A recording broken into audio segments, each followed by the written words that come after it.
ବାପା ମାଙ୍କର ସେ ଥିଲା ଗେଲି ଝିଅ ଝିଅ ଖୁସିରେ ରହିବ ବୋଲିକି ବାପା ମା ଗୋଟେ ଜାଗାରେ ବାହାଘର ଠିକ କରିଦେଇଥିଲେ। କିନ୍ତୁ ସେ ଝିଅ ଗୋଟେ ପୁଅକୁ ଭଲ ପାଉଥିଲା ଆଉ ସେ ପୁଅ ସହିତ ସେ ଫେରାର ହେଇଗଲା। ସେ ଝିଅ ଭାବିଥିଲା କି ମୁଁ ଯାହାକୁ ଭଲ ପାଉଛି ସେ ବହୁତ ଖୁସିରେ ରଖିବ ଆଉ ଭଲ ପାଇବା ଦବ। ସିଏ ଜାଣିନି ଯେ ସିଏ ଗୋଟେ ରାକ୍ଷସ ହାବୁଡରେ ପଡିଯାଇଛି ବୋଲି।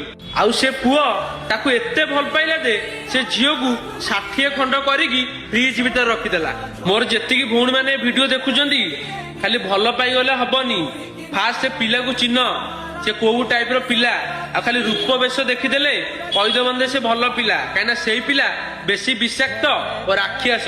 ଆଉ ଆଜିକାଲିକା ଦୁନିଆ ଯୋଉଭଳିଆ ହେଲାଣି ଝିଅ ମାନଙ୍କୁ ପୁଅ ପିଲାମାନେ ଭାବୁଛନ୍ତି use and throw glass, use କରିଦେବେ ତାପରେ ଫୋପାଡ଼ି ଦେବେ।